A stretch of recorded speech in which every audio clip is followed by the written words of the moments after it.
What's up, guys? Welcome back to another episode. And it's a Sunday afternoon. I'm sitting in the office with my little furry friend, Oscar, sitting here beside me.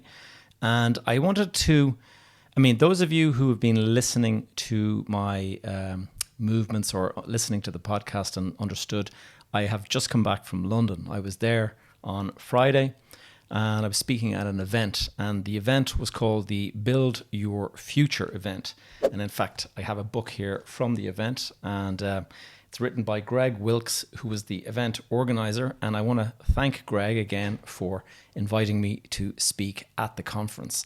And it was a great conference, actually, I have to say. Also speaking at it was Daniel Priestley. And Daniel, those of you who have been listening for a long time will know that Daniel spoke on this podcast about 100 episodes ago, way back in episode number 53. And those of you who don't know who Daniel is, he's written a book called The Key Person of Influence. In fact, I have it here in my shelf. He's written a couple of books. He's a great guy. I like Daniel a lot. And so Daniel gave a great talk, and I spoke before him. So it was interesting to be there and really enjoyed the event. Got to meet a load of the attendees afterwards. We went up to the bar in the hotel and I was chatting to a couple of guys, Charlie and Danny, and there was Ryan, and there was a couple of guys that were there, Hamid. And anyway, they all were very, very friendly, bought me a couple of drinks, Ryan bought me dinner. And just really nice to meet them. And so if you guys happen to be listening now, because I know some of you said you'd start listening to the podcast, then hello again. And it's nice to see you in here. I thought what I would do today is I'm going to do something a little bit different. And it's subject to some news headlines that I've covered that I have some thoughts about. But I'm also going to give you a small extract from my talk from London, but it's going to be highly relevant to the newspaper headline that I'm going to be talking about. And I haven't done this before, but I think you'll understand why. And if you're a loyal friend of anyone, then I think you would feel the need to do something like this. And so I'm going to go straight into it. I've been reading the headline on Friday evening that the former chairman of On Board Planola, Paul Hyde, has been sentenced to 2 months in prison as a result of, you're probably familiar if you're watching the news, but he pleaded guilty to not making a full declaration of his property interests. Now, the reason that I'm going to give you my views is that Paul is a friend of mine. Paul has been a very, very good friend of mine for over 30 years. Myself and Paul, we go way back to first year in university when we were studying architecture together. So first thing I have to say is my thoughts go out to Paul and also to his family. And I know Paul, very similar to me, has 3 teenage daughters. And I have 3 teenage daughters. I have younger kids as well, but the 3 teenage daughters must be really, really upset to hear the news that their dad is going to have to do 2 months in prison. And they've already gone through a lot over the last 18 months, but for it all to kind of come to a head and for him to believe that he was going to I think he was probably going to get something a little bit less severe than 2 months of imprisonment. And so I feel really, really bad for the guy. And I just know, I have to say, I believe that he's being kind of singled out here to set some sort of an example of people in high places having to follow the rules like everyone else. And I can understand, that may be it may be an understandable kind of thought for the judge to want to do that. But this is a person I know, and I really think he's getting a raw deal in a big way. This is a guy with a family, and if you actually look into the details of what he's accused of and what he's pleaded guilty to, he's pleaded guilty to omitting 2 properties from his declaration of interests. And you're meant to make a declaration, a full declaration of all of your interests. And the fact that he didn't do that, he made a mistake and he left two off. You could have I understand. You could kind of say, you know what, he has to go and make a full declaration, and therefore he has to take the blame for this. But the reality is, when you actually understand what's going on behind the scenes, and this is not entirely secret, like this is actually part of his case, if you look into it, if you read the details, is there was a tiny strip of land that he owns through a company, I think it is, and it owns like a small patch of grass. That's it. There's no benefit to this piece of land. This is like a piece of land that's left over from a development that was done, and it's still in the ownership of a company that he was involved in, something like that. And in fact, he's not even involved any longer. I understand that the property, or that strip of land, has since been sold. But it's the kind of thing that would be quite easy to overlook. I know that there's various bits of land that I have bought over the years, and these little kind of pieces that get left over, they can become these little kind of anomalies on maps, and you don't realize that it's actually still in your name because it hasn't been transferred to another owner. And I know that when I did my development in Carrick Mines many years ago, we started out with a map and we split it up into 4 different sites. And when we split it up into 4 different sites, we assumed the sites would be of a certain size and type. But then when the builders went and built the walls, they were slightly out by a couple of millimeters here and a foot or two there. And what happened is, when we actually went to sell the properties, we had to completely rejig the map because the lines that we thought were going in one direction were actually slightly out. So by the time it got to the far end of the wall, you had this big triangle that was never intended, but that was left over. So I remember it took ages to fix all that stuff. And so I can understand how things like this can happen. And so I don't think there was no financial gain to be gotten from it. So this is not like, oh, I'm going to leave that piece out because that is like, I have to keep that secret. I think this was just an omission. But, let them make their own defense.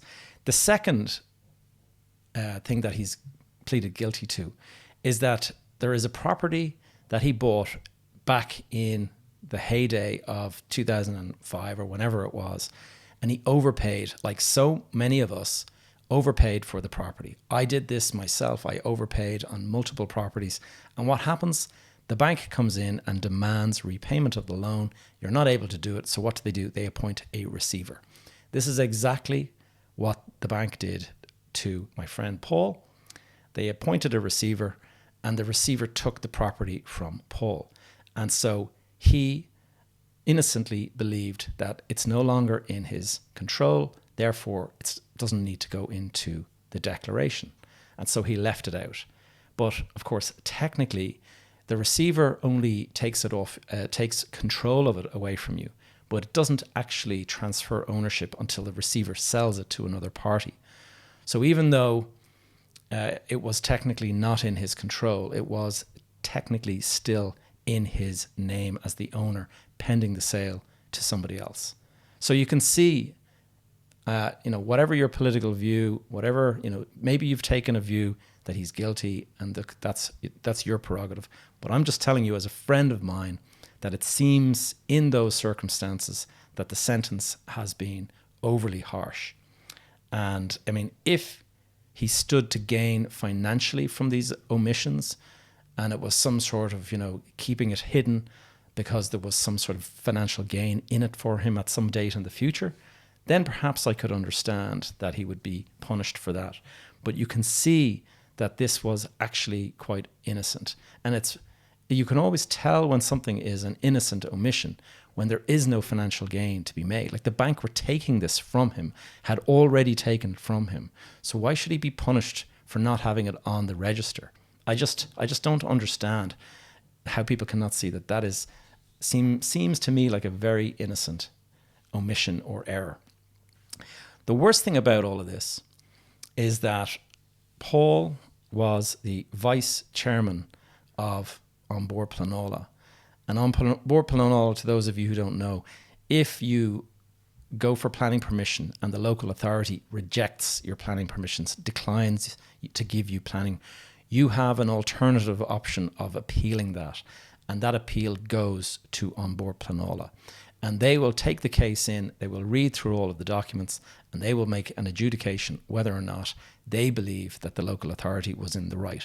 A lot of the time, they will say, yes, the local authority was right, but they often will come in and say, actually, no, we don't believe the authority was right. And they will overturn a decision against a development or whatever. So Paul was in there. He'd been there for many years before he was elected to the chairman or to the vice chairman position. And I know because he's a good friend, I remember when he went and he studied planning. And the reason he went and he studied this was because he was an architect like me, but I was in development. He got really badly caught up in the 2008 crash. His business was no longer, back in 2008, if you owned an architectural firm, you were going to find it very, very difficult to survive, with most of your clients going bankrupt, developers stopping projects, banks no longer funding projects. So all of the work dried up. And so what was he going to do?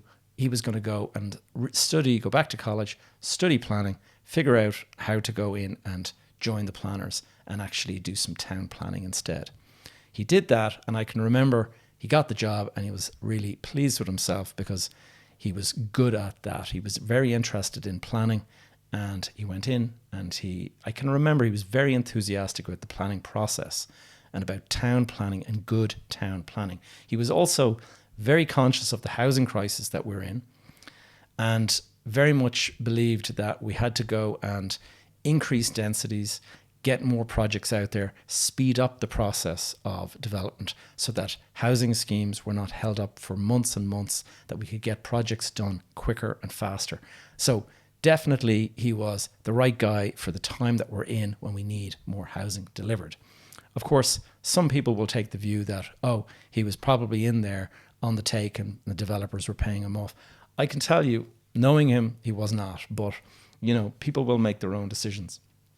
Anyway, in the circumstances, seems like a very, very, very harsh decision that was made to give him 2 months in prison, and that's obviously devastating for him, for his family. But the other side of it is that society in general actually loses a good planner who is actually trying to solve the problem of housing.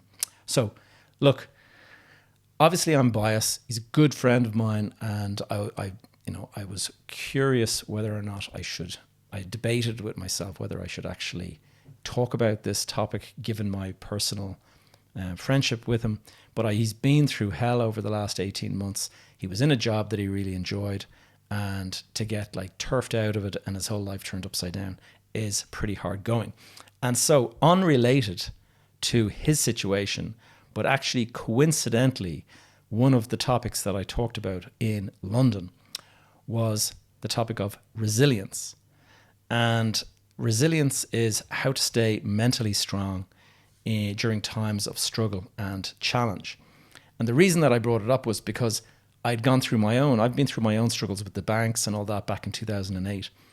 And I actually sent Paul a text the other day just to support him. And I sent him a quotation. And I'll read the quotation now because it is what I opened my talk in London when I started talking about resilience. This is how I opened my talk in London. It's a quotation from Ralph Waldo Emerson, and it goes, "What lies behind us and what lies before us are tiny matters compared to what lies within us."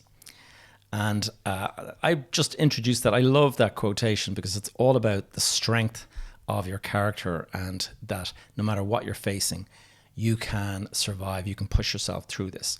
And so I talked about this on Friday, completely coincidentally, because I actually didn't know that Paul had been sentenced at all. But I brought up these points as what I learned when I went through my very difficult time back in 2008 till about 2013. So about 5 years, I was struggling with severe problems with banks and things like that. So the first thing you need to, I'm going to go through the 5 things that I believe you need to sort of deal with when you are facing struggle. The first is perspective, putting things into perspective. The second is acceptance and ownership. The third thing is to take stock of your resources. The fourth thing is to focus on what you can control. And the fifth thing is to consider this all a big test. And I'm going to just take you through the first thing. If you're watching this on the video, I have some slides that I had, but first thing I show is a slide from Coventry in the UK, and it's the date of this photograph is November 1941, and it is Coventry, and it's just a scene of absolute devastation.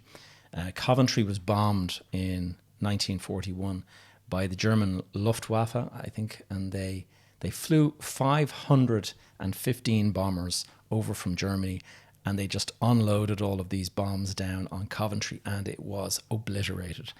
And so it's an incredible photograph. It's very, very moving to see just, a couple of facades standing up of what's left of that town.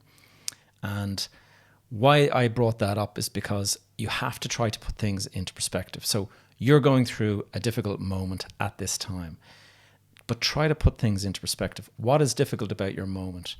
Are you, if it's a financial issue, as it was in my case, or it depends, whatever your situation is, no matter what you're facing, you have to consider, is this a systemic issue that is going to kind of bring an end to everything?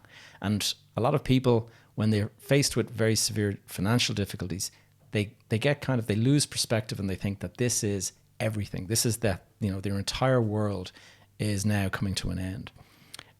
When in fact it's not. It's a financial blip, and you will overcome it. And in the same way, various people will deal with things like divorce, and it's a very, very harrowing moment to go through, but it does pass, and things get better on the other side. I can speak from experience.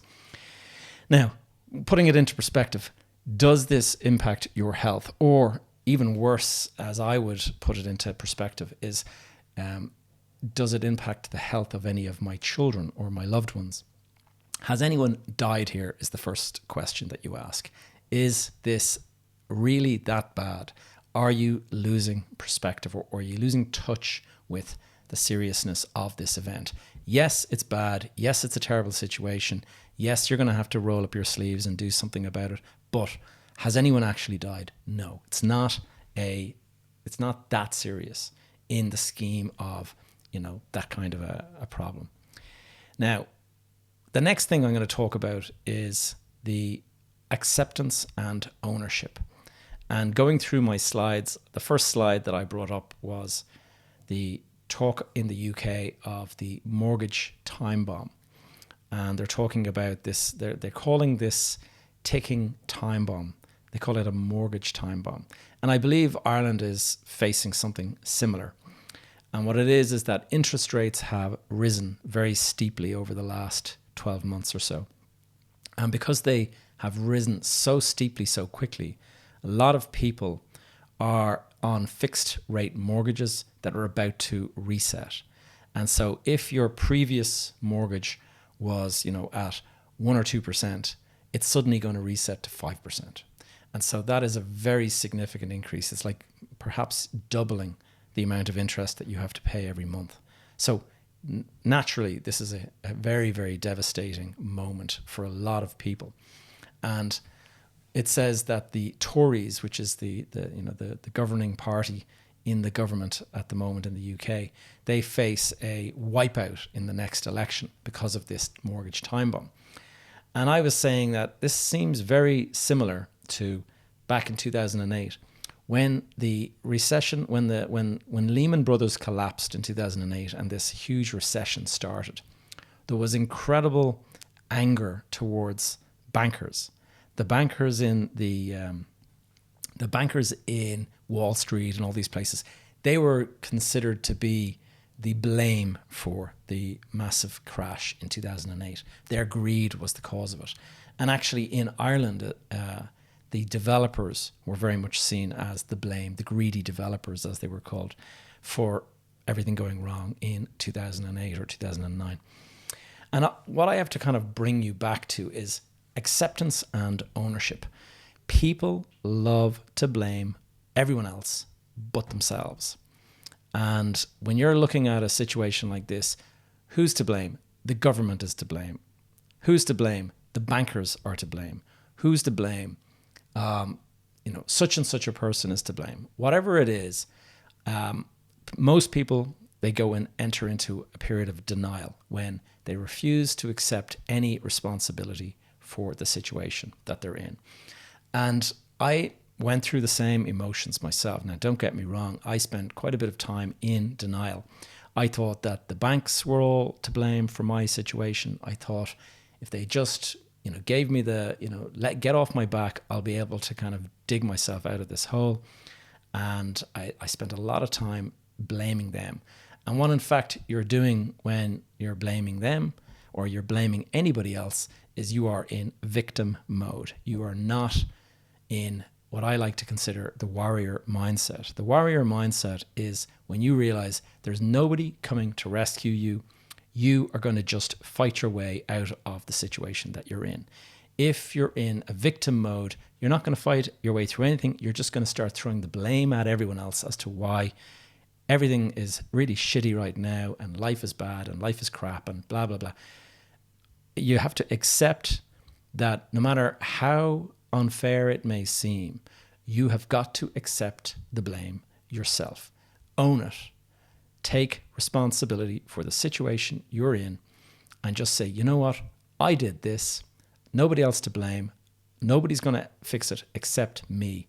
And therefore, when you think about nobody is coming to rescue you, you say, you know what? The only person who's going to dig me out of this hole is me.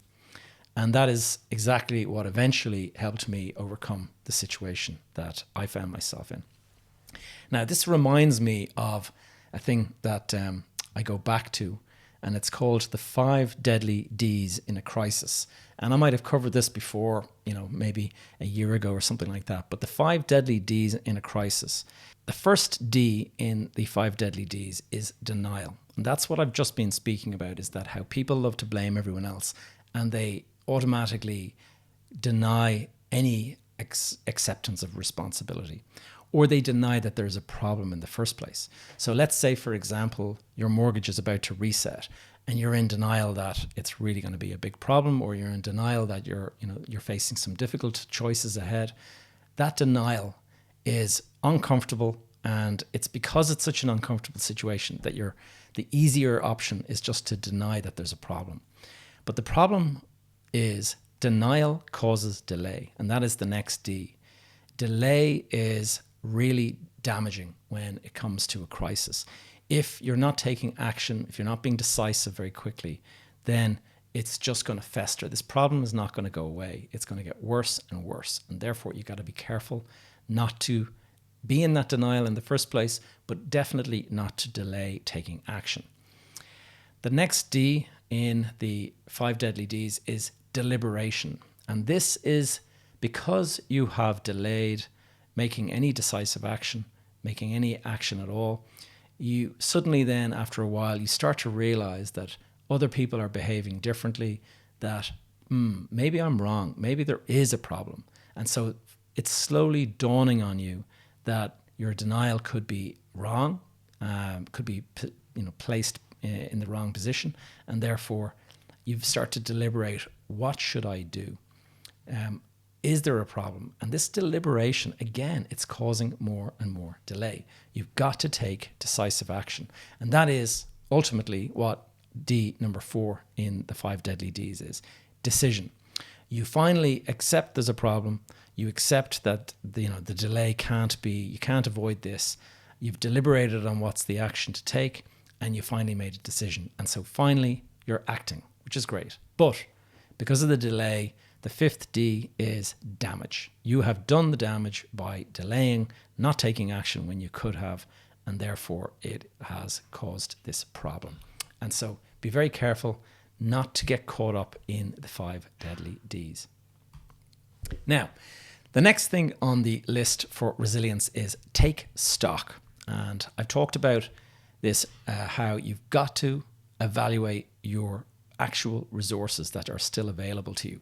Now, when I went through my banking issues back in 2008, there is this automatic assumption that all is lost because you have had, the plug has been pulled by the banks, you don't have access to money, and you might have been paying yourself quite well, or you might have been enjoying, certain kind of, luxuries and benefits and lifestyle.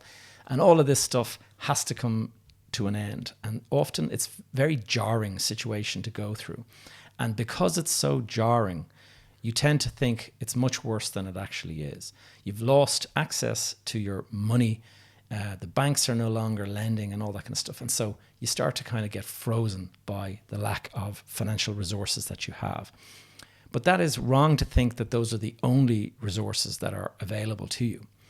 And one of the biggest problems in any kind of a crisis, or any kind of, in development or business or entrepreneurship in any way, is that the problem is rarely access to resources itself. Typically, what is actually lacking is the resourcefulness.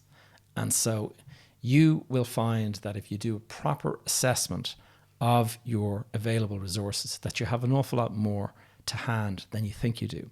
So yes, money is tight, but you still have got your knowledge. You still have your expertise. You may still have a good network of people that you can pick up the phone and call.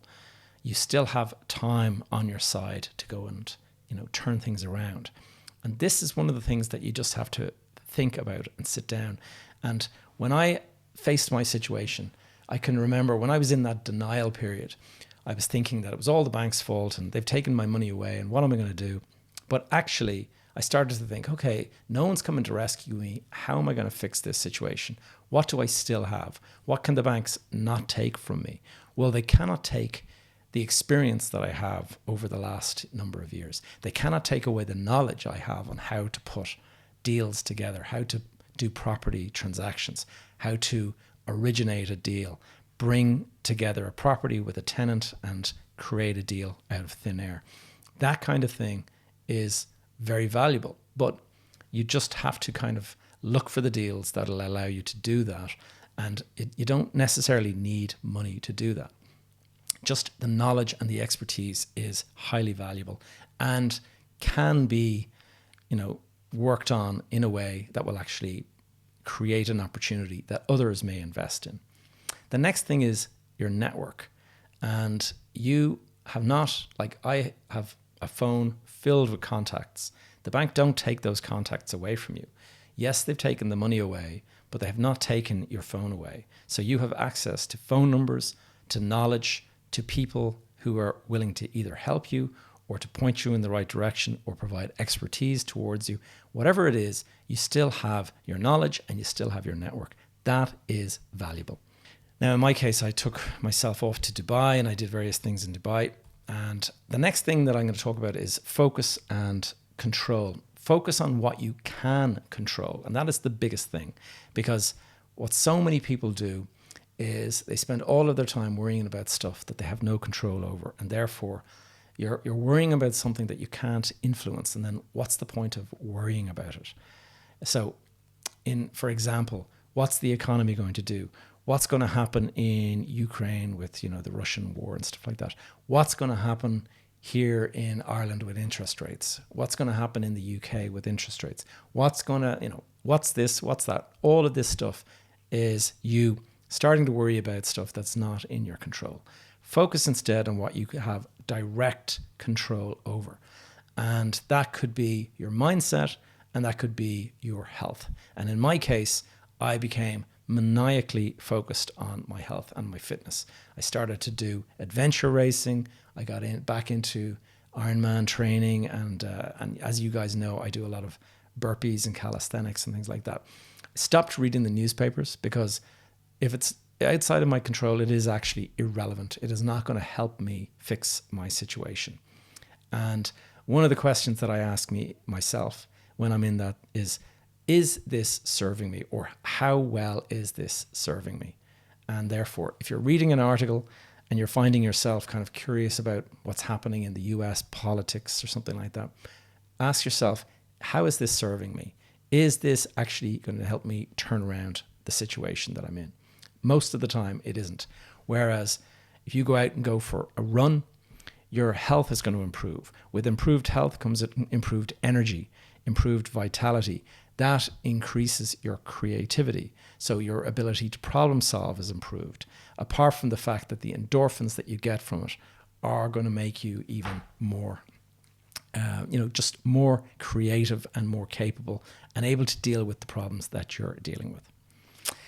And the final bit of advice around resilience is to consider everything that you're going through a test. And I can remember when I was going through the most difficult moment, and I was down in Spain and I was trying to hold this deal together that cost 42 million. And I can remember, in denial that this was all going to go completely tits up, but I knew there was a big problem on my hands. And I can remember the guy that I was dealing with, the Spanish person, he used to say to me, Gavin, what doesn't kill you makes you stronger. And at the time, I can remember thinking, well, that's real helpful. Thanks very much. But actually, that is exactly it. Look at me now talking about this stuff now. Like, what doesn't kill you makes you stronger. I'm a stronger person today because of what I went through in 2008. I'm a stronger person. I'm a more wise, clued in, insightful.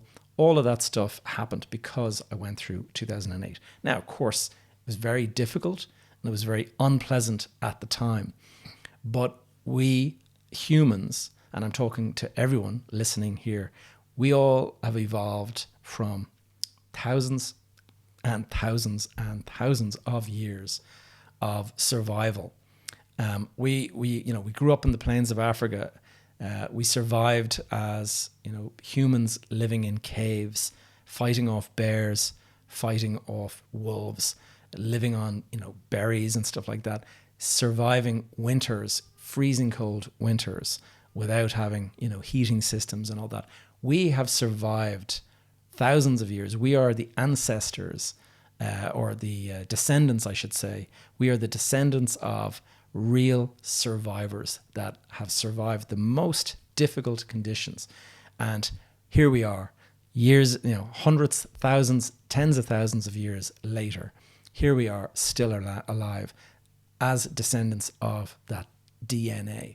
And so we have the DNA of survivors in our blood, and therefore we can take an awful lot more than we believe we can take. And so one of the things that I do is I just tell myself, this is a test.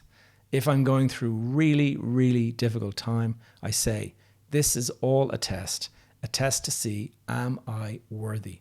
Am I worthy of this test? Am I going to beat this test? And the answer is yes. You'll get through it. As bad as it feels at the moment, you will get through this. And in fact, you'll be stronger on the other side of this. And using this as an example, you'll have a great story that you can tell on the other side. And look at me talking about it now. I've got podcasts and you guys are listening, and therefore this is it. So quick recap on resilience before I finish the show. Put things into perspective. Remember to ask the question, has anyone died here? Second of all, take full responsibility. Take ownership, extreme ownership. You are to blame for your situation. Don't blame other people. It might seem unfair, but take responsibility for the situation you're in and believe that only I can fix this, and therefore you will turn around and it'll give you that bit of a bump or a kick in the ass to go and start working to solve this problem. Take stock of the available resources that you have open to you. And so use my MENT exercise, as I call it. Your money might be gone, but money is a resource.